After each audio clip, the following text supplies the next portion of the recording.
to the Humming Projector Podcast. In today's episode, we will deviate a little bit from our regular setup, as we wish to welcome you to the Humming Projector Podcast Christmas Special.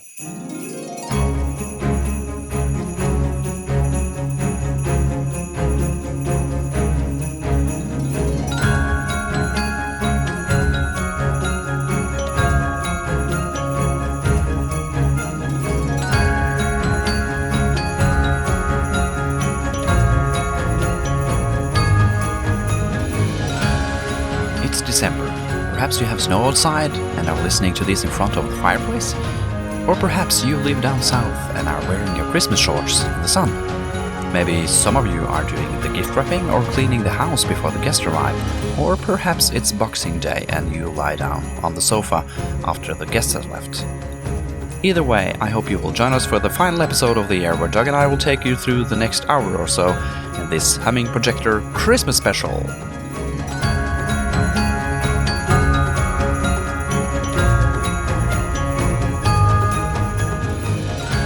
In this episode, we will look back at the year that has passed. We will talk about Christmas-related subjects.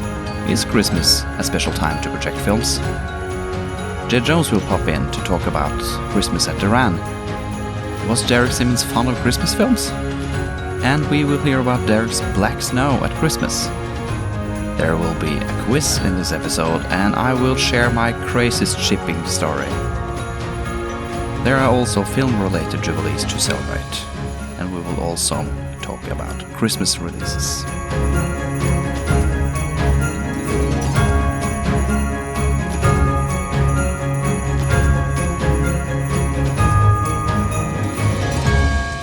I'm happy to have Doug here as we round off this first year of this podcast. How are you doing today, Doug? Oh, I'm doing just fine. How about yourself? I'm doing good, thank you. And now it's soon Christmas, so who wouldn't be happy? Exactly. So why are we doing this Christmas special? I was thinking about this when I rounded off this year, and I thought about a good couple of reasons why I wanted to do this. First off, I think it's a good time to look back at the year that has passed. It's the first year for the podcast, and a few things has happened in the community as well. And I also claim that Christmas is a special time for film. We will discuss that a little bit later. But for me, at least, that's the big thing. So let's start that right off. Is Christmas a special time to project?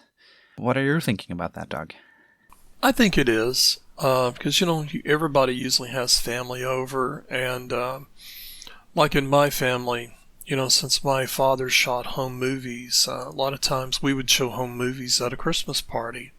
Or package films, for that matter, which everybody loved. It was a lot of fun. It always made a little extra something for the Christmas party every year.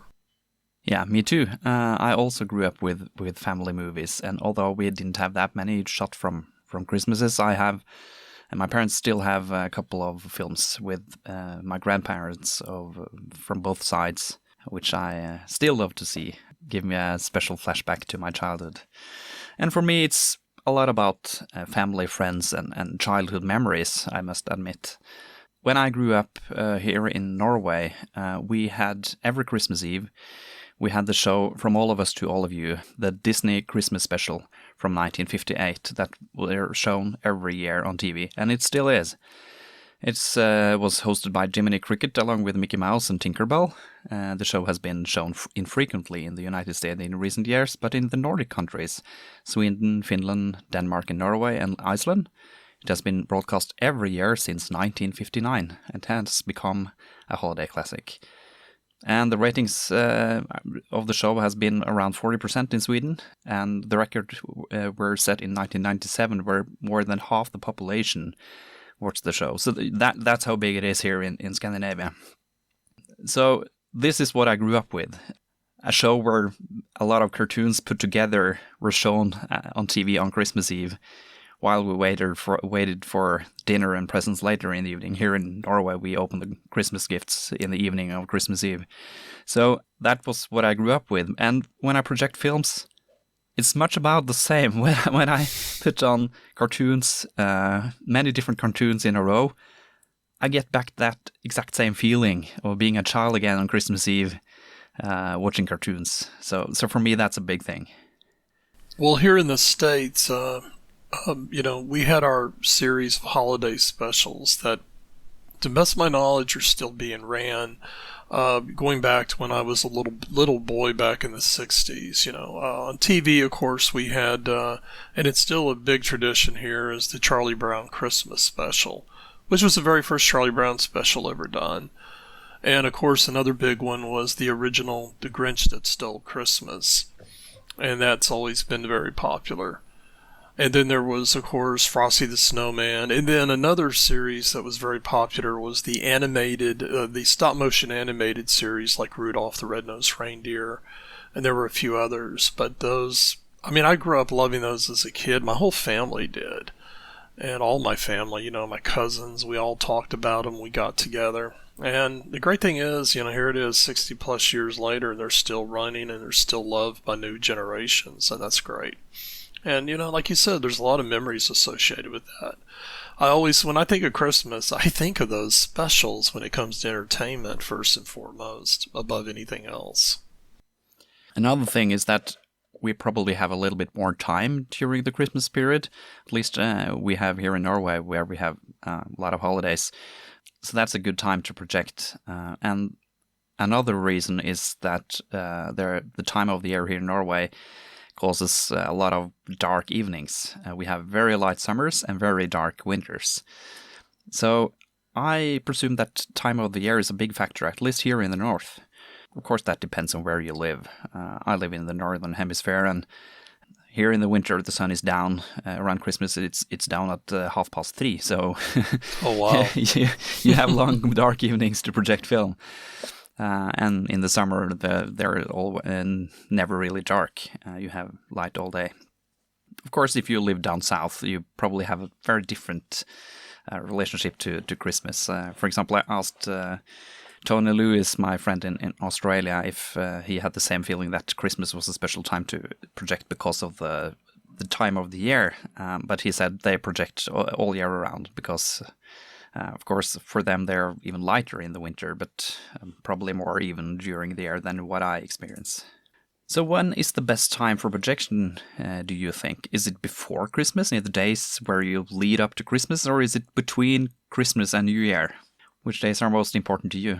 I think it's leading up to Christmas, to me, is my favorite period for that. I think it just fits the nature of the holiday that much better, in my opinion. Not that there's anything wrong with, projecting films between Christmas and New Year's. You can do that as well, but for me personally, and from what I remember from when I was growing up, it was always prior to the actual Christmas holiday, kind of the build up to the day itself. Yeah, I always think that I will do the big show during the Christmas days, between Christmas and New Year. New Year. But when I look back to when I actually do the projecting, it's always better time to do that up front. So realistically, I will probably also this year watch more during the day before Christmas than on the actual Christmas. And as you can understand, we recorded this a little bit earlier, so December is still not here. When you do a Christmas show, are you planning ahead, or are you choosing the films as you go? I tend to plan ahead. To sort of have a list ready to go of things that I think, things that I think everybody might enjoy. That's how we used to do it when I was growing up. Just, it makes it more organized too, I think. To me, it always flowed better when you had a list ahead of time. Just from a technical standpoint too, it makes it a lot easier, and it makes it more enjoyable for everybody, I think. I'm doing a little bit of the opposite, where I pick up a short list of films from my collection and take that to the projector, and then I pick them as we go and ask the audience to feel a bit what they're up to watching. That's a good idea, actually.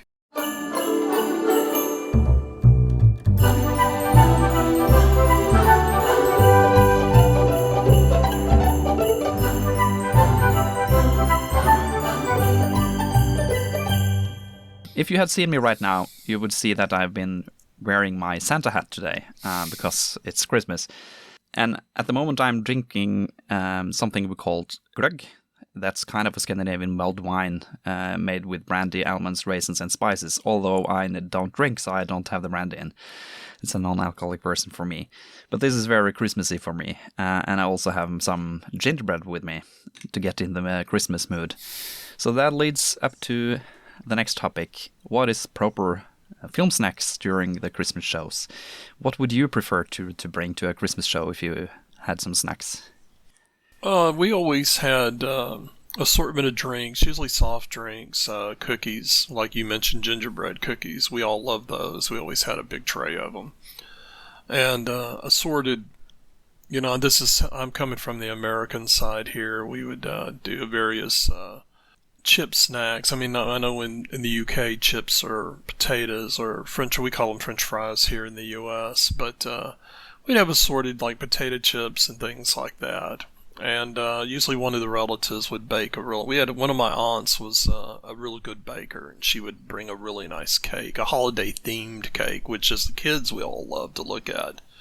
She'd have little decorations on it. It was just fantastic. You almost didn't want to eat it because it looked so nice.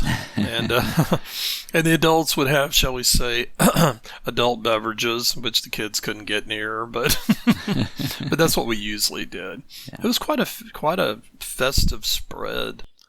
I don't think we deviate that much from film watching the rest of the year, though. Popcorn and M&M is always a good thing. Oh, that's always a winner. Yeah, we have a Norwegian version of the M&M just called M, very inventive. But that little dominates the Norwegian. There, you know. Yeah, I think there's some deal there, but that dominates the film watching popcorn and M.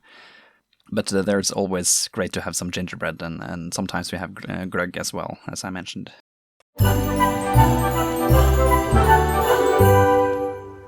Well, you mentioned when we started about shooting family movies.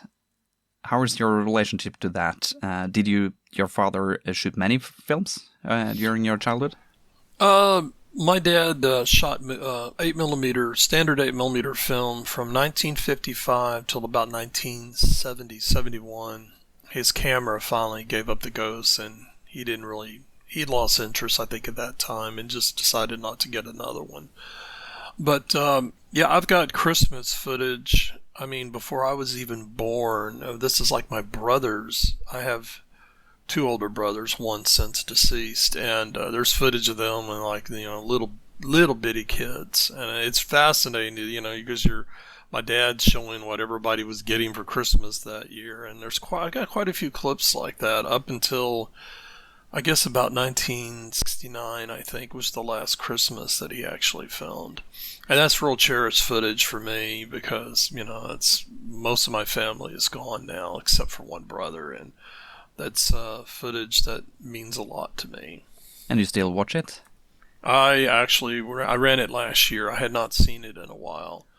And I actually wound up running it through. I got it digitized so I could send copies to some surviving relatives. They wanted to see them because their family was in it they're also since deceased. And that was a big hit, with my cousins getting to see their parents, in these clips. And it was really great. That's the magic of old home movies, I guess. Yeah. Nostalgia is a big deal for film collectors, I guess, and jumping right back to your childhood through family movies at Christmas, that must be the highlight of nostalgia, I guess. Oh yeah, it's kind of emotional, it's great getting to see yourself as a kid again, your siblings and your family, Yeah. And it's also kind of neat to look and see, what did I get for Christmas that year, You actually have film proof of what you got, Yeah. I got this bicycle, I got this, whatever, Yeah. Watching my parents as young, and even my grandparents quite young at the time. Most of the films were shot before I was born, though, but it's still interesting to see. Oh yeah, absolutely. Absolutely. It's a lot of fun, having that record of it on film, kind of hard to beat. Photos are great, but having actual film of it is even better. Absolutely, and the color has held up?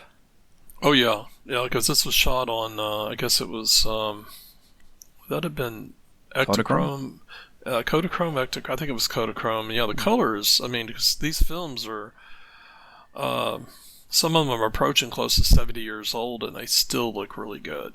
Yeah, my parents' Kodachrome is stunning still. Mm-hmm. Incredible.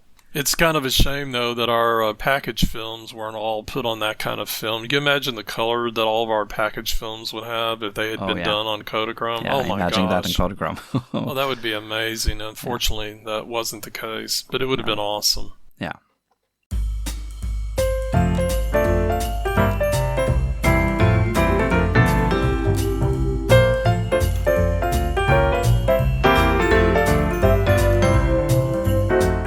For this Christmas special, we also will have a quiz. It will be in 3 parts, 3 questions for each part, and you will get the answers at the end of this episode, so you don't have to wait a long time before you get the answers. So it's just for fun. But anyways, here's the first. What is the film title tagged with Christmas with most views on Super 8 database? You know, we tag some films with Christmas tag in the Super 8 database. So which one of those had the most views on Super 8 database ever? Second question. Who founded Synesy, the convention in New Jersey in the US? And when was their first event? If you have listened to previous episodes, you might get the answer to that. Question 3. When was Die Hard released at the cinemas, and what was the name of the main character?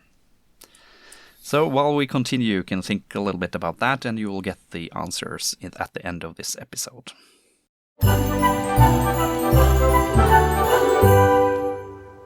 Before we continue and talk about Christmas movies, what actually is a Christmas movie? What is your definition of a Christmas movie? Does it have to be very clear Christmas theme to it? For example, Die Hard. Do you consider that a Christmas movie or not? That's the eternal discussion normally. Personally, I don't. I mean, it was supposed to be happening during the holidays, but I look at it more as just an action film that was set during the holidays. It's hard for me to put that in the same class as, say, a movie like The Little Shop Around the Corner, or, many others, or Scrooge. I mean, those are classic Christmas films. I don't consider Die Hard one. It's just a film set during the holiday, but that's all it is. I can't put it in the same classification. I don't think that's fair to the other films, for one thing, because it kind of takes away from them a little bit. It's a totally different movie. Yeah, I admit that Die Hard is a borderline, but I have become a little bit more liberal during the years and kind of consider it a Christmas movie because it ends around Christmas time. But I really get your point. And you mentioned The Shop Around the Corner, one of my absolute favorites. Mine too. And most of the action in the film doesn't happen at Christmas, but it ends at Christmas. Mm-hmm. So it really leads up to that pinnacle at the end with Christmas. So for me, that's a clear Christmas movie. But others might disagree. And Love Actually is a similar movie where it ends up at Christmas, but the film as such is not a Christmas film. But we, here in Norway at least, that's been shown on TV every year the last 20 years. So it's really considered a Christmas movie. I think with Little Shop Around the Corner, it has such a, even though it ends, at Christmas, I think it just has such a Christmas spirit and feel about it. Even though it may not be right in your face, it just has that feeling from right off the bat, and it just, it just really works, in my opinion. You know that the season it's set in, and you just instantly fall into it. And talking about Christmas movies, let's list up a few common Christmas releases on Super 8. On top of my list, at least, on Christmas releases on Super 8, I have a Walt Disney Christmas. The 400 release from Walt Disney, where we have 5 cut downs from 5 cartoons. I guess that was sold in numbers. Of all Christmas films, that's the one you see the most often, I guess. Mm-hmm. And the second one is Pluto's Christmas Tree. For me, that's right up there. And then you have The Night Before Christmas with Tom and Jerry. That's also one of my favorites. And that's not to mention Mickey's Christmas Carol. I was so happy when I got that a few years ago, the Derann release on 600. What is your favorites?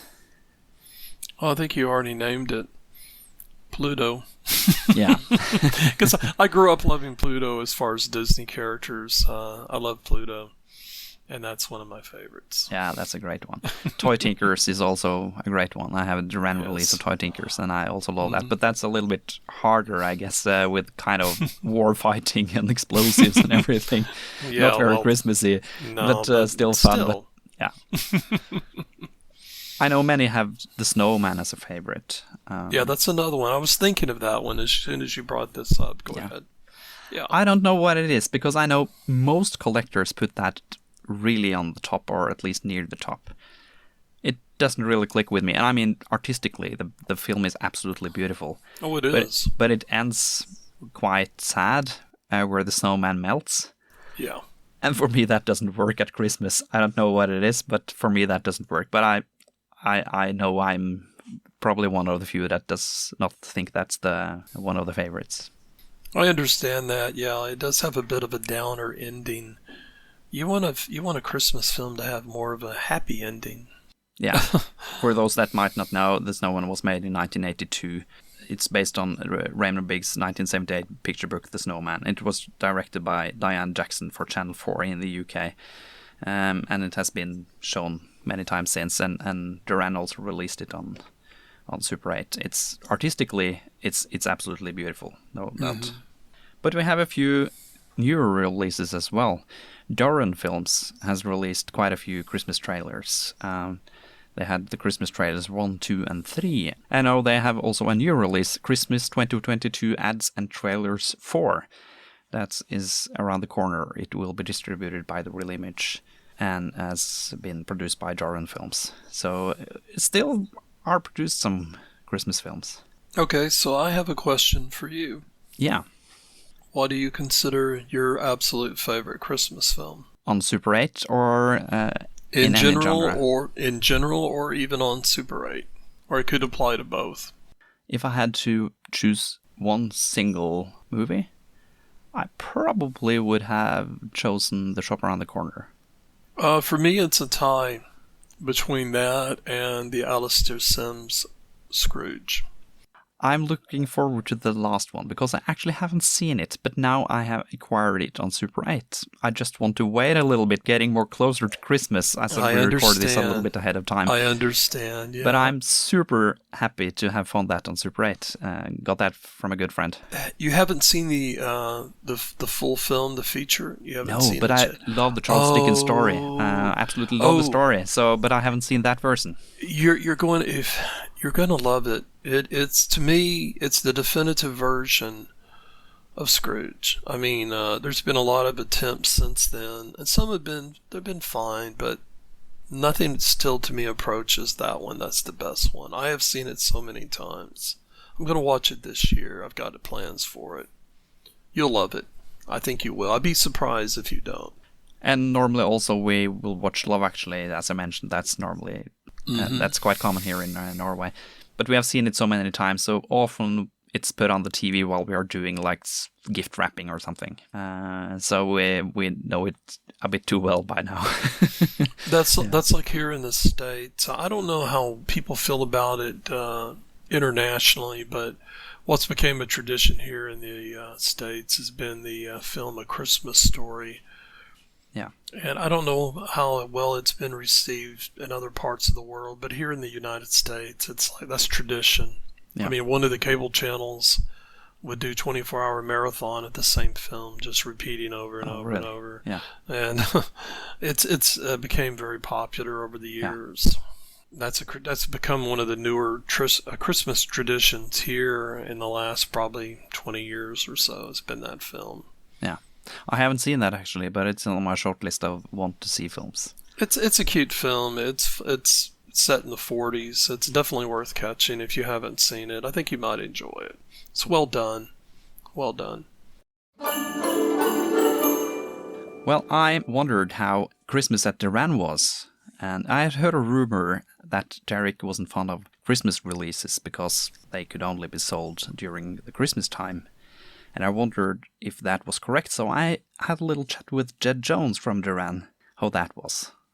Let's hear what he had to say. I have one question for you. I heard someone said that Derek wasn't a fan of Christmas releases. Is that true? Or is that not true? But it's news to me. Yeah, maybe it's not true. Maybe that was just something somebody thought was true. Derek was like a child at Christmas. He was the one who used to get the Christmas decorations down from the upstairs in the attic. He was the one who organised. And if he wasn't happy with the way they were hung, then he would get up there and do it himself. He loved Christmas. So I'm sure that he enjoyed Christmas films. Right. The theory was that Christmas films were only easy to sell at a specific part of the year, while everybody else, all the other films were easier to sell the rest of the year. But no, I wouldn't agree with that, really. I mean, The Snowman ticked over for years and years, and it wasn't just Christmas. It hired better at Christmas because parties used to like to show it at Christmas, but it sold all 12 months, 12 months of the year. Yeah. Which were the big Christmas releases? As you mentioned, Snowman for sure was a big release. Yeah. I would guess that perhaps Mickey's Christmas Carol was big. Is that true also? That was a vast seller. It's difficult to pick which one probably sold the most. Actually, it might have been The Snowman because it was such an unexpected success. None of us really expected to sell as well as it did. But then again, the little Tom and Jerry's, Night Before Christmas, etc., even they used to sell extremely well. I love those. And from Derann, I have the Toy Tinkers, which I absolutely love. Yeah. Brilliant colours. Pluto's Christmas Tree was the first sound Pluto I ever purchased. Nice. The work at Derann upon Christmas, was it a specifically busy time for you? I guess the hire market would require a lot of work just before. It was our busiest time of the year. Yeah. Because the dark nights, Christmas parties, children were breaking up from their school, and the school generally used to hire a projector and films and a screen, or sometimes they would just ask us to go along and put on film shows for them. And at Christmas, we used to have as many as 1, 2, perhaps 4 cars going out with gear to show films at Christmas parties. It was an exceptionally good time for us. As soon as it began to get dusk, things picked up. So, Mickey's Christmas Carol is one of my absolute favorites. Did you work with that release? I guess you worked with most releases. Yeah. Oh no, I recorded hundreds of those. What is your Christmas favorite of all the Christmas films out there? What we issued, or Christmas film? Or Derann's releases. Ooh, I think probably The Snowman. Yeah, because it's very.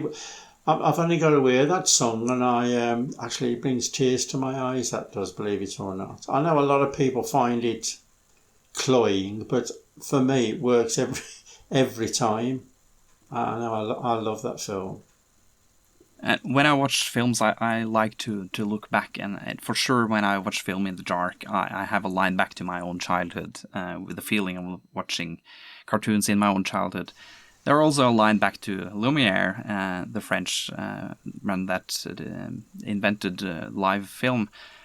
But also there is a line back to a shop in Dudley in the UK. And I will think about that every time when I watch Mickey's Christmas Carol from now on. I will think about Ged that striped and recorded the Mickey's Christmas Carol up in the offices. Well, I'm sure that some of them were probably pre-striped. Yeah. If you check, if it's pre-striped, then it wasn't. It was probably recorded by me. Yeah, recorded. You're probably right. It was probably before the striping era. Well, even so, I mean, it sold continually well. So even when we closed, it was still one of the titles that we were having to stripe. But it depended on when you bought it. Yeah. Did you buy it new or did you buy it second hand? Second hand. I was way too late at the party for so it may be a pre-striped copy. Yeah. Do you have any special Christmas-related story from the work at Derann? Any weird thing happening at the Christmas time? I don't ever remember anything I know that Derek always used to persuade somebody to dress up as Santa, because we used to have, the Sunday open days, but of course the Christmas open day, that was always special. We used to give away little presents to children and things like that. But he always used to try and persuade a member of staff to dress up as Santa. But I don't have any particular things. I know that Derek told me a tale once of, I said that we used to put on Christmas shows. Well, there was a very large factory only about 15 minutes away, and they asked Derann to put on a Christmas show of cartoons for the children. Now, this was before my time, so we're looking at probably 73, 72. Derek turned up with 16mm projector and a couple of rolls of 16mm cartoons joined together. So the lights were dimmed, the films were shown, and at the end of the film show, the lights were turned up, and Derek says, I stood there aghast, because this was in the days when it wasn't quartz lamp, it was an old-fashioned bulb in the projector. And this bulb and the lamp casing had built up a line of black soot, and for some reason it had decided that this was the day it was going to the heat, and it burnt it, and the heat sent all these little flakes of soot into the atmosphere, and when the light was turned on, it was snowing black snow. And it was a big room. It probably had 80 children in there, all sitting, and their meals were there, and each of their little trifles were all gathering this extra special topping of little flecks of soot. And Derek says, nobody seemed to notice except me, so I quickly put all my gear away and got in the car and drove away. But that was I wasn't there for that. That was. I never forget him telling me. Well, I really would have loved to be present when Derek had that black snow at Christmas. That must have been quite a sight. Yeah, definitely. Yeah, definitely. Thank you, Ged, for popping in.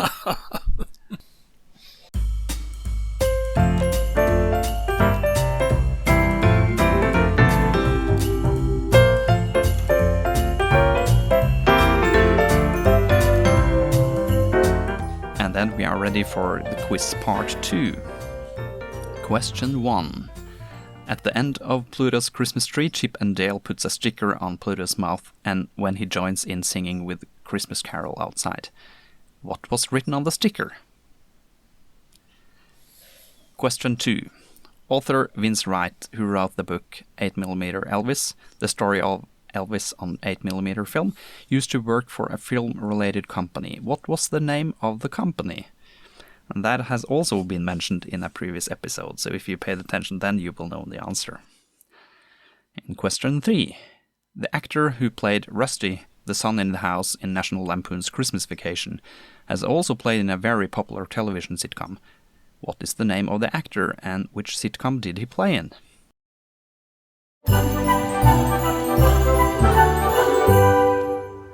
Well, Doug, do you have had any problems with shipping during the years? Or what is your worst nightmare shipping-wise when shipping films? I've been pretty lucky, believe it or not. I think I've only had, in all the years that I've bought and also sold films myself, I think I've only had maybe 1 or 2 mishaps. I've been pretty lucky. A lot of my shipping tends to be right here in the States. I have shipped some internationally, but I can't honestly say I've had a major disaster as far as shipping. I mean, I guess that's maybe not the answer you wanted, but I guess I've been fortunate. I've been pretty lucky in that regard. Yeah, I've been quite lucky. I've had a couple of crushed plastic covers, but mostly it has been okay. But I had one absolutely crazy shipment story. I know what you're about to tell. Yeah. Go ahead. I want to hear it again. I had purchased a few films of Del Phillipson in the UK. He is a great seller, and first I got the Christmas Carol from him, one of my gems in the collection. And right after that, he had shipped that already, and right after I also bought Victory at Sea, a World War II documentary from him. And I've never lost a film that anyone has sent to me, but this is the closest probably. Victory at Sea was a 4x400, so the parcel wasn't that small, and it was sent the 24th of October in 2018. It reached the customs in Norway, and everything seemed normal at the tracking, but suddenly it appeared at the postal office where my parents live. Mysteriously, because that was nowhere near any address on the parcel. For some reason, the customs service has found what I didn't know existed, but a secondary address for me at my parents' house. Okay, not a big deal. I could have chosen to let them pick it up, but I wanted it sooner, so I called the postal office and said a mistake has happened, and could you ship it to where I actually live and at the address on the parcels? And of course they could fix up that, so it was reshipped. Many days passed, and it didn't show in any tracking. It should have been showing up the same day, but didn't. So something's going on here. And days passed, and I really wondered what was going on. I tried to call the postal office, but they say, well, you can't do anything, but the one that sent it can report it missing. So I contacted Dell, and he did that for me, reported it missing. And after 3 weeks, when I had lost all hope, it showed up in Dell's hometown. For some reason, it has skipped all the steps between. It should have been scanned at several stations before it reached his town. We will never know why it didn't. But then, okay, at least it's not gone. It's there. And then I thought, well, it's on its way back to Dell. Then suddenly, the shipping showed that it has reached Coventry and had left the UK for Norway again. Okay, someone in the UK realized something was off and sent it to Norway. Ah, a good thing. It arrived in Norway, and then it went silent for many days. And then I was afraid it was lost. And I called the postal office again, and they marked it missing, and they should pick it up at first scanning again. If it was scanned anywhere, it would be lighting up at the sorting office, so it will be picked up. But then it showed up in Coventry, back in the UK. That's a well-traveled package. Yeah. Again, the same thing. It was returned to Norway, and this time I called the postal office up front and said, twice you have sent it back to the UK. Can you please make sure that this will be picked up? And it was showed up in Norway, and off to Coventry. But this time it was heading back to his local office, and it was marked as being returned to the sender, which was okay, of course, frustrating, but still, at least it would show up back up to Dell so we can ship it again. So I reported this to Dell and say, well, look out for the parcel in return. And he said, no problem, I'm home today, so I will make sure to pick it up. And suddenly it had been marked as delivered. Dell didn't find any parcel outside his house, so something was off again. And it turned out that they had delivered it at his neighbor's address.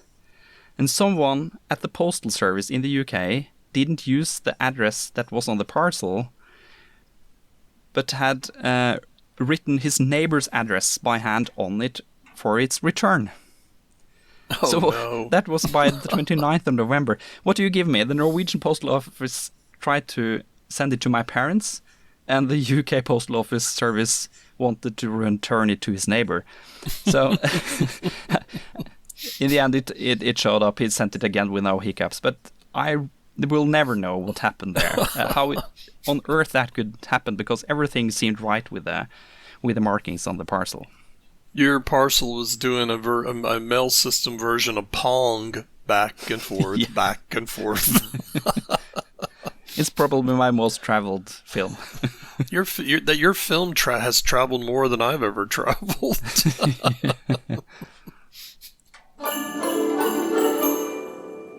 Do you get film as a Christmas present? Have you ever got that as a present, either as a child or as an adult now? Well, I think I did a couple of times when I was a child. Not as an adult, but as a child I did. Yeah. I got a few films. I was born too late to get that as a child, but I've actually gotten that a couple of times as an adult, but I must admit that I kind of had suggested it up front and kind of handled it with the seller, so kind of buying it for myself, but with another name on the From label. I got a few little 50-foot Ken Films Super 8 titles when I was a kid as a present. That was pretty cool. My mom knew that the kind of movies I like, so local department store had a film rack, so I got 2 or 3 titles that year. Yeah, I wish it was like that still. Oh, I do too. I used to love going into department stores and staring at the film racks. I wish that was still a reality, but unfortunately it's not. Yeah. DVDs in a case. Well, heck, you don't even see as many DVDs now since so many people stream movies. It's just not the same. Let's imagine that the film industry were taking up again, and kind of it is. I mean, we have Derann films and others that make releases still. What kind of Christmas movie would you like to see as a digest? If you could choose any movie, what would you have liked to see released on Super 8? For me personally, I would have liked to have seen The Grinch That Stole Christmas. I think that would have made a great digest. I would have loved to have seen that. Either full feature or that would have worked as a digest. You could have edited it in such a way to make it a very comprehensible digest, I think. I think that would have been a great one. I think it would have been very popular too, but there had to be a rights issue. I guess that's why we never saw it back in the day, because you figure the special went back to the 60s. And it would have been out back when even back when Super 8 sound was taking off. But unless there's one out there that I'm not aware of, I've never seen it ever on a list. I don't think it ever got released. For me, I would have loved to see The Shop Around the Corner as a digest, and I guess it would have worked as a digest as well. That would have easily worked as a 600 or a 800-foot digest, I think. Or better yet, a 1,200-foot digest would have been great for that. We can dream, can't we? Yeah. I used to sit and make a list of movies that I would love to see in digest form. I used to have a massive. I don't have the list anymore, but I used to have years ago. I made a list, and dreaming and hoping. Yeah. And there's also a question if you should make a digest. If you should you only go for film source only or digital new content.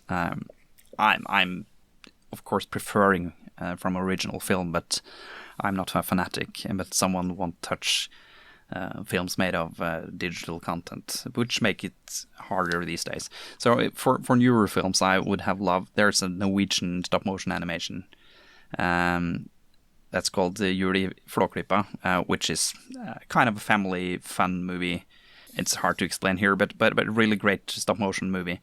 But it's from a digital source, so not everybody would have preferred that. And Love Actually, great movie, but very complex story. So making a digest of that would be really, really hard, I guess. Yeah, it could be difficult. Yeah. On the digital content, personally, I wouldn't have a problem with that. I'd like you, I'd prefer, traditional film, film to film, but if it means getting a decent source and having to use digital to make a film, I don't have any issues with that. No. I know some traditionalists may have a problem, but if you're looking at the source material being a better quality and it has to be digital, why not? I know that's being done with some current films being produced, and they're really nice copies. They're well made. Another film that I would have liked to see is National Lampoon's Christmas Vacation. To my knowledge, that has never been released, but I would have loved that one. Oh, that would have been a great one. I'm surprised that we haven't mentioned that up to this point. That is such a funny film. That's another favorite of mine. It's also on my list to watch this year because it's been a few years since I've last seen it. We watch it every year. Like me and the Charlie Brown Christmas special. That's my must watch every year. Another one is Home Alone. I had that on my list as well, but then I realized when I did a little Googling that it was actually released last year as a small run on Super 8. So perhaps one day I will get that. It was quite expensive, which is every film that is produced these days is. Oh, absolutely. But I kind of regretted not paying what it was for that. It would have been a great digest, I'm sure. Oh, no doubt. Home Alone's a fun film. But if you could choose any movie as a full feature on 16 or 8 or 35 for that matter, which movie would you have chosen if you could choose one dream movie on You mean as far as a holiday theme, like Christmas? Yeah. I'll go back to what I mentioned as far as a digest, even in digest form, and that's The Grinch That Stole Christmas. Yeah. I think that would have made a wonderful feature film. I think, if my memory is serving me correct, I know there's been 16mm copies of it that have floated around over the years, but I would have liked to have seen it gotten a really good quality Super 8 release. I can only imagine what Derann would have done with something like that. It would have looked beautiful. I would have loved to have seen it. Like I said again, I don't know how popular that is internationally. Here in the States, it's still a loved film. Yeah, I would have loved to find The Shop Around the Corner, and it's even in black and white. So if I ever find a copy, it wouldn't have faded. Yeah, that's a good point. No color fade. That's one advantage of black and white films. You don't have to worry about, how's the color going to be? Is it going to be faded out or anything? Or is it going to be a pink-red copy? For those that might not know it, it's a James Stewart film from 1940. And it has a lot of similarities to You've Got Mail from the 1994, perhaps, at least the 90s. With Tom Hanks and who was the other? Anyways, You've Got Mail has stolen a lot from the script of Shop Around the Corner. Oh, yeah. And if you have seen You've Got Mail, the bookstore in the movie is called The Shop Around the Corner. So yeah, it definitely was inspired heavily by that film, no doubt.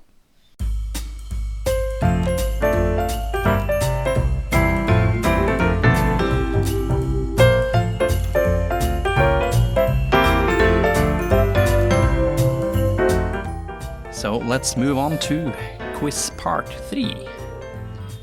When was Super 8 database made public? When was Super 8 the database made public? It has started to take a few years now, so even I was surprised when I checked back. I didn't think it was that long ago, but anyways. Question 2. In Home Alone, the burglars Harry and Marv have a nickname. What are they called? The name was invented by Marv as they broke into the houses. So what was Harry and Marv's nickname? Question 3. What is the name of the Laurel and Hardy comedy from 1929 where they work as Christmas tree salesmen? Well, that's a good one. It's never wrong to watch a Laurel and Hardy, I'm sure. Oh, no doubt.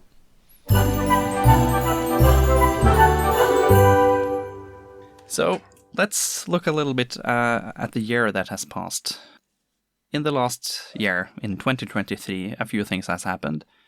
First off on my list is that the BFCC, the British Film Collectors Convention, is back. They had a hiatus for quite a few years, and now it's back. So that was a big event for 2023.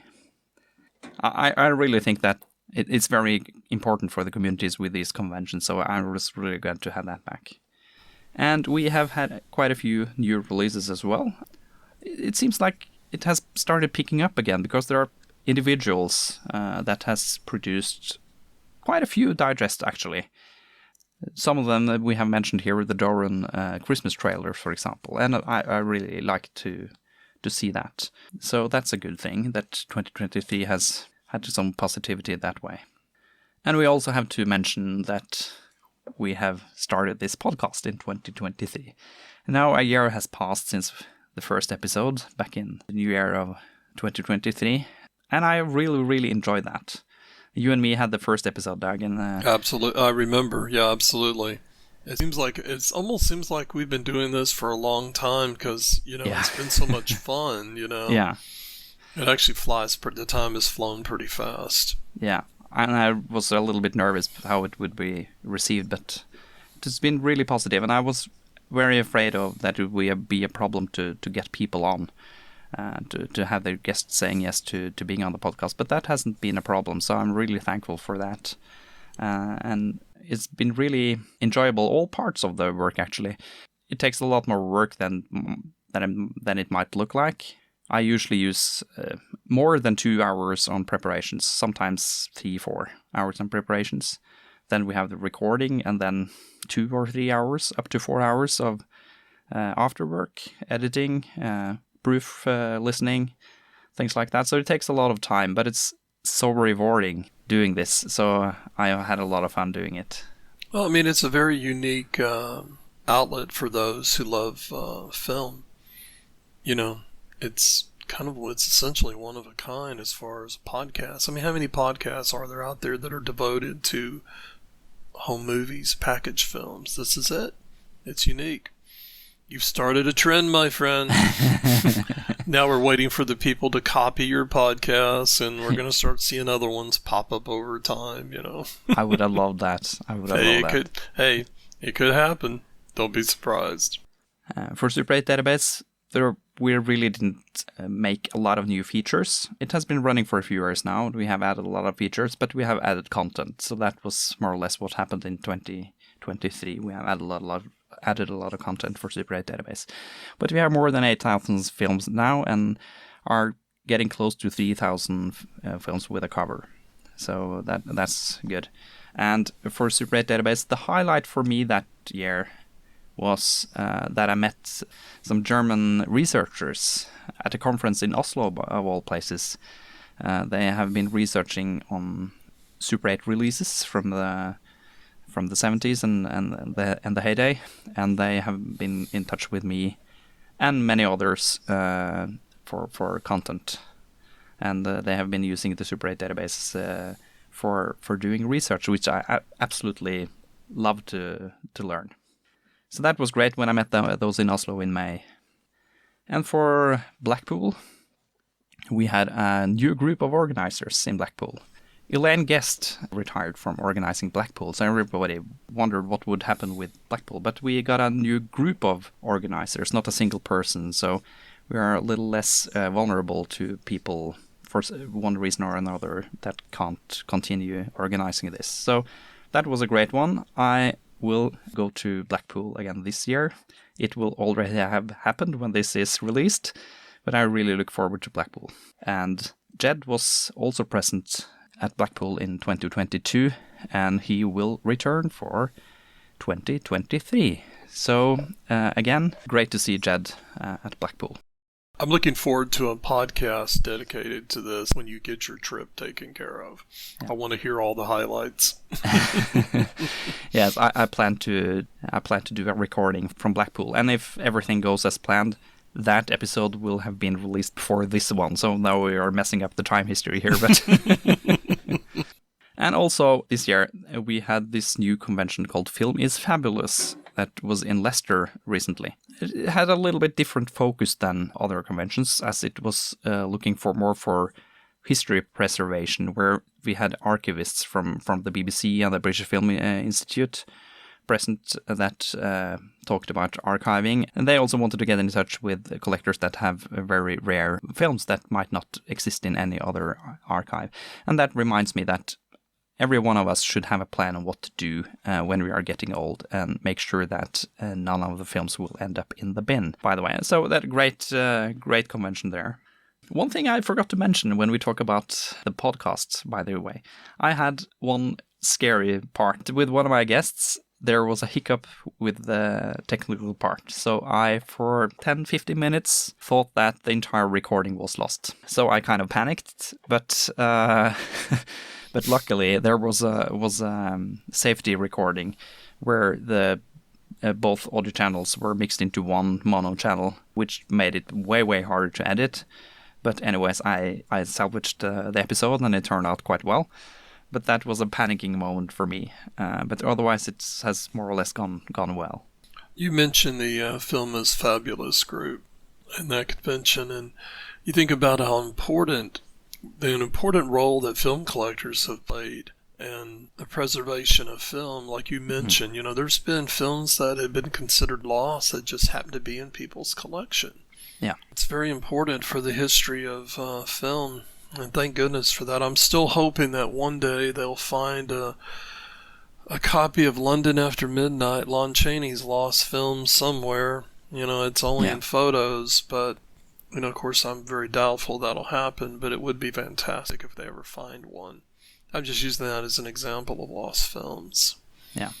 And some have been reluctant to get in touch with the archives because they're afraid of losing the copy. But from what I heard from the live stream from Film It Fabulous, you could choose to keep your copy or whatever you hand them. They will digitize it anyways, and in some cases make a film copy. But you could choose to get your copy back if you want that.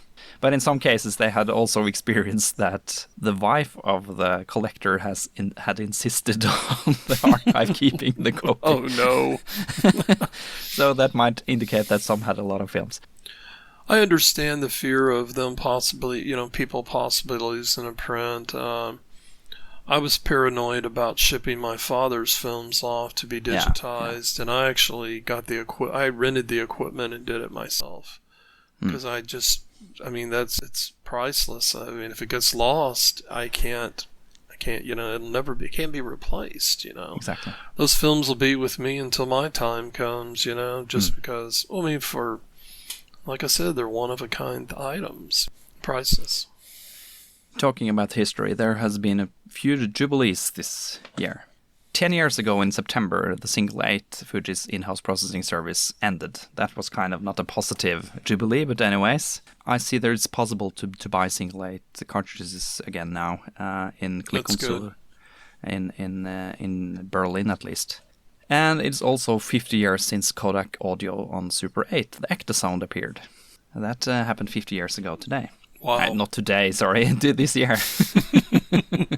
Yeah, I got some at the shop around the corner, so. Yeah.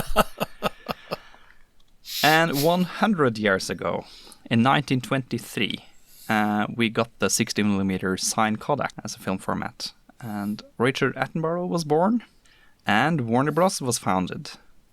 And also the Disney Brothers cartoon studio, later to be known as Walt Disney Productions, was founded as well. And we also got phonofilm, sound film, in 1923.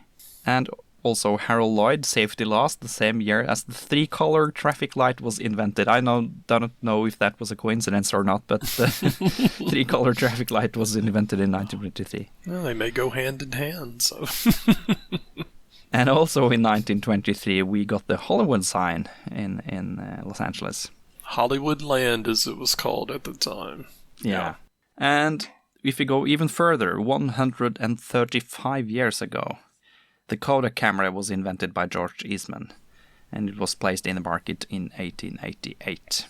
Wow. Yeah. It's been a while. Yeah.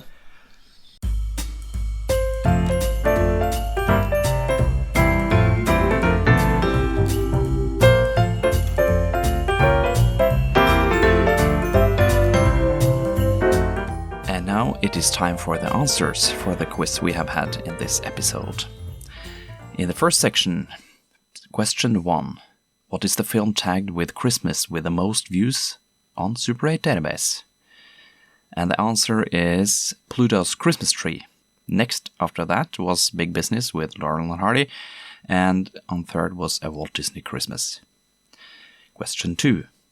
Who founded Cinesi, the convention in New Jersey, in the US, and when was their first event? The answer is John Black and Shorty Caruso, and it was in 2009. Question 3. When was Die Hard released at the cinemas, and what was the name of the main character? And the answer is 1988 and John McClane. In the second section of the quiz, question 1, we asked, at the end of Pluto's Christmas Tree, Chip and Dale puts a sticker on Pluto's mouth when he joins in singing with the Christmas carol outside. What was written on the sticker? And the answer was, do not open until Christmas. Question 2. Author Vince Wright wrote the book 8mm Elvis, the story on Elvis on 8mm film. He used to work for a film-related company. What was the name of the company? And the answer is Derann. Question 3. The actor who played Rusty, the son in the house in National Lampoon's Christmas Vacation, has also played in a very popular television sitcom. What is the name of the actor and which sitcom did he play in? The answer is Johnny Galecki and Big Bang Theory. In the last section, question 1, we asked, when was Super 8 Database made public? And the answer is February 2020. In Home Alone, the burglars Harry and Marv have a nickname. What are they called? The name was invented by Marv as they broke into houses, and they called themselves the Wet Bandits. And the last question was, what is the name of the Laurel and Hardy comedy from 1929 where they work as a Christmas tree salesman? And the name of that movie was Big Business. And that was all for the quiz in this episode, but if you like film-related quizzes, I recommend that you go to Barry Atwood's quiz that he usually put up for Christmas, and we will link to that in the show notes.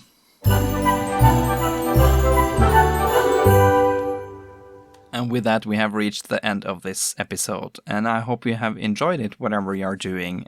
Maybe you are gift wrapping or just relaxing on the sofa, but anyways, I hope you have had a great time with us. And thank you for following us through our first year of the podcast. And to all of you around the world, we wish you all a Merry Christmas and a peaceful time with your loved ones, including your projector. And as Bing Crosby put it, unless we make Christmas an occasion to share our blessings, all the snow in Alaska won't make it white. And thanks to Ged Jones for popping in talking about Christmas at Derann. And with me today, I have had Douglas Warren. Thank you, Douglas, for showing up again. Well, thank you for having me here. And my name is Eivind Mork, and thanks for listening.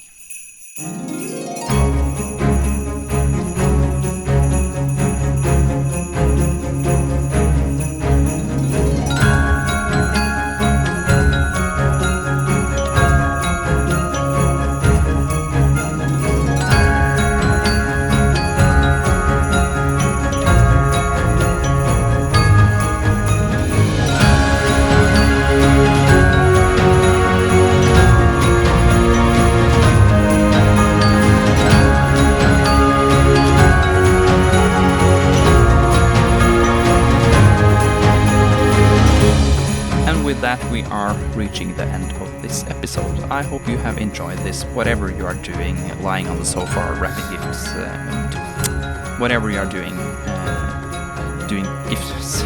Sorry.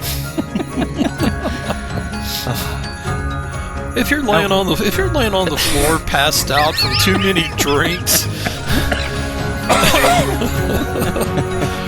And if your wife has left you she's left you and she's ran off with the mailman, we just want to say we still hope you have a happy Christmas. Just don't jump off the roof. We'll keep that. There you go. There's your ending.